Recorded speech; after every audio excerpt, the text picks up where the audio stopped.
My name's Tara, and I live in a camper full-time with my husband and my 2 chocolate labs while we build our forever home. My husband and I wanted to cash flow everything up until the start of the build, so these are the prices of everything that it took for us to get from selling our house to moving into our camper to moving onto our property, and now we're about to start our build. I noticed that there isn't a lot of transparency surrounding this topic, so I wanted to give you all the prices of all the things. Keep in mind that these prices are going to look different for absolutely everyone. I just wanted to share our experience so far. The first thing that we did was buy our camper, of course. We bought it for $30,000 in cash, and we bought it on Facebook Marketplace. Next up, we found our land, and our land down payment was $42,000. We did put in a temporary driveway, and that cost $527 in gravel, and I paid my dad $200 in labor. We've had our property bush hogged twice, once for $263 and once for $279. We then got our first round of house plans, and those cost $2,395, and we didn't end up going with those house plans and had to fully transition into new house plans, so we did waste $2,400 almost. Then the first thing of utilities that we got done was our septic, and that was $9,200. My husband did set up the septic line from our camper to our septic himself, but the materials for that was $225. Then on to our second set of house plans, those were $1,975.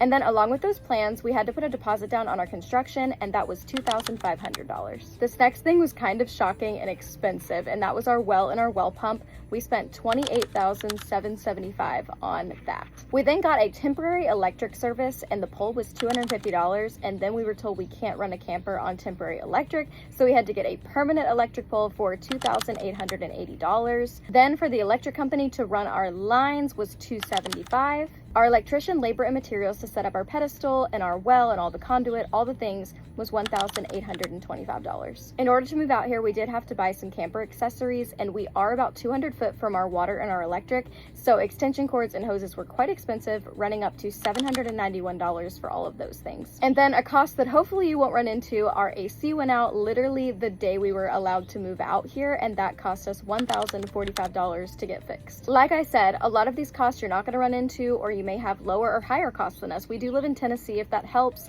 and our grand total for all of that is $125,405 that we have spent in cash from the moment we sold our house to living in a camper to now we're about to start our forever home build. I hope these numbers helped you in some way, shape, or form. Follow for more camper living content and also some build content that's coming soon. Bye guys.